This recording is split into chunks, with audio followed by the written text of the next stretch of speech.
நீலகிரி மாவட்டம் கூடலூர் அருகே உள்ள தவளை மலைப்பகுதியில் 25 பயணிகளுடன் சென்ற வேன் 100 அடி ஆழ மலைச்சரிவில் கவிழ்ந்து விபத்து ஏற்பட்டுள்ளது. இது குறித்தான விவரங்களை வழங்குகிறார் செய்தியாளர் விஜயசுந்தரம்.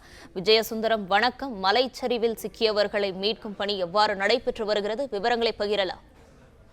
வணக்கம். நீலகிரி மாவட்டம் கூடலூர் அருகே இருக்கக்கூடிய தவளைமலை பகுதியில 25 பயணிகளுடன் சென்ற வேன் 100 அடி பள்ளத்துல கவிழ்ந்து விபத்துக்குள்ளாயிருக்கு. அதாவது நீலகிரி மாவட்டம் நடுக்கூடலூர் பகுதியில திருமண நிச்சயதார்த்தம் செய்வதற்காக ஈரோடு மாவட்டம் பெருந்துறையிலிருந்து 25க்கும் மேற்பட்டோர் வேனில் உதகை வழியாக கூடலூர் சென்று கொண்டிருக்கும் பொழுது நடுவட்டத்தை தாண்டி அமைந்திருக்கக்கூடிய தவளைமலை பாதையில கீழ் நோக்கி தாழ்வான சாலையில் செல்லும் போது வேன் கட்டுப்பாட்டை இழந்து 100 அடி பள்ளத்துல கவிழ்ந்து விபத்துக்குள்ளாயிருக்கு. உடனே அவ்வழியாக சென்ற மற்ற வாகன ஓட்டிகள் 108 ஆம்புலன்ஸ் மற்றும் காவல்துறையினருக்கு தகவல் அளிச்சிருக்காங்க.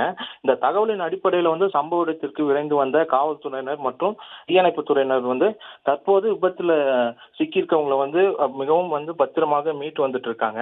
மேலும் இந்த வேனில் பயணித்தவர்கள் சிறு காயங்களுடன் அதிர்ஷ்டவசமாக உயிர் தப்பிய நிலையில தற்போது சிகிச்சைக்காக 108 ஆம்புலன்ஸ் வாகனம் கூடலூர் அரசு மருத்துவமனைக்கு கொண்டு செல்லப்பட்டிருக்காங்க.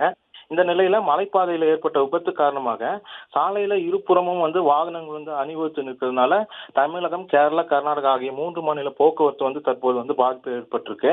இதனை தொடர்ந்து தற்போது அந்த சம்பவ இடத்துல நடுவட்டம் காவல்துறையினர் அந்த விசாரணை மேற்கொண்டு வந்துட்டு இருக்காங்க. குறிப்பா பார்த்தோம் அப்படின்னா இந்த ஒரு நாள் மட்டுமே கூடலூர்ல இருவேறு அதாவது வேன் மற்றும் மினி பேருந்து விபத்துக்குள்ளாகிய சம்பவங்கள் குறிப்பிடத்தக்கது.